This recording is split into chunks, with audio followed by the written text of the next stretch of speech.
Ms. Zepp-LaRouche, so the world's first carbon tariff policy, which is the EU Carbon Border Adjustment Mechanism, or CBAM, is set to be officially implemented in January 2026. So this is specific policy.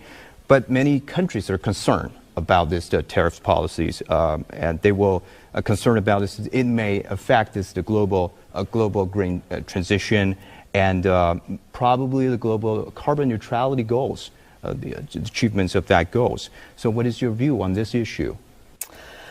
Well, I think the concerns of many countries are very justified, because I think that particular mechanism is not very advantageous for the developing countries.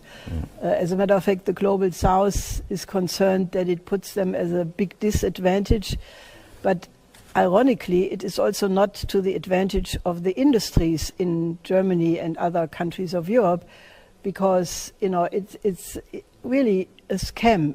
It aids the financial sector, but not the industrial sector. And there are many people who are very critical of the mechanism, because in the past Europe did a lot of things which favored the speculative side of things and not the industrial side. This is why we have in Europe right now a major economic crisis, and I think the worst affected country is Germany. And I think that there is probably going to be a rethinking about these matters in a serious fashion. Okay. So do you think there will be is this another way of protectionism? Well, I mean, right now Germany is in a free fall. The economy is in a free fall. That is mainly due to the loss of cheap gas from Russia, but also I think Germany should learn from China, because China did it right by having a mix. You have renewable energy, solar, wind, but you also invest in the fourth generation of fission, very advanced. And China has the goal to have fusion power ready by 2034 or 35. And Germany used to be a country of excellence in science and technology, but I think we have lost a little bit the way. And therefore, I think China, we left nuclear energy without having a replacement.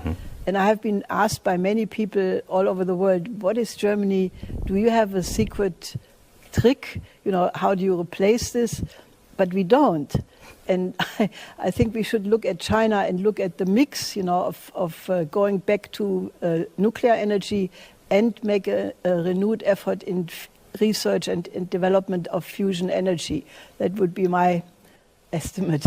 And Ms. Zepp-LaRouche, so what is your point of view on this balancing? Well, obviously, the most intelligent is to invest in those things which are most efficient. And while it looks like solar and wind are easily available and not so cost-intensive, in reality, it is not like that, because there is, in energy, you have to consider the notion of energy flux density. And the higher you go in the energy flux density, the higher is the productivity of the production process in general in the entire industry.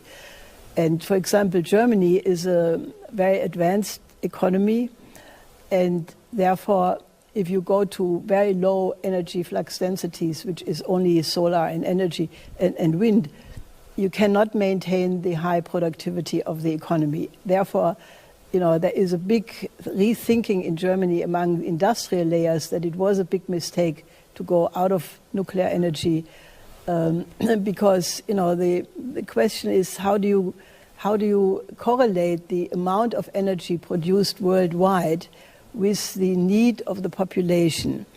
And the low energy flux density of solar and wind only corresponds to a population density area of about 1, maybe 2 billion people.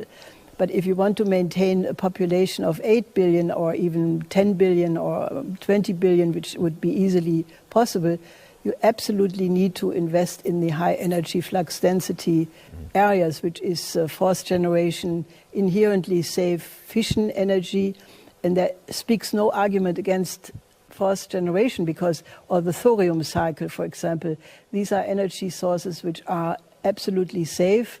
They are environmentally friendly. They have no CO2 emission worth talking about. And therefore, I think it is extremely good. I mean, look, if you look at the exports of China from of energy products to the global south, you know, China is very willing to share its most advanced technologies with Africa. This is why Africa thinks that China is the friend of Africa. You know, and Churchill was completely wrong when he said, you know, their only interest. I think the relationship between China and Africa is the proof that there can be true friendship between nations if you follow the principle of win-win cooperation, that both sides profit. So if you look at the export of China to developing countries of the global south, it's a mix, you know, but it is also advanced energy sources like fission. While the European Union, they preach water and they drink wine. You know, you were mentioning this already, that, you know, they're using coal, but they're telling the Africans they should not use coal.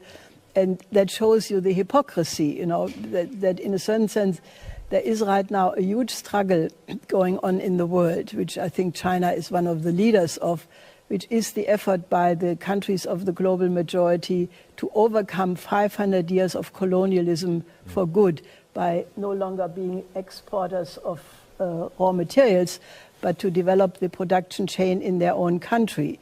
And, you know, there are obviously some people who don't like that, and they would like to maintain the neo-colonial forms of which, I mean, this was already, we have now the 70th anniversary of the Bandung Conference.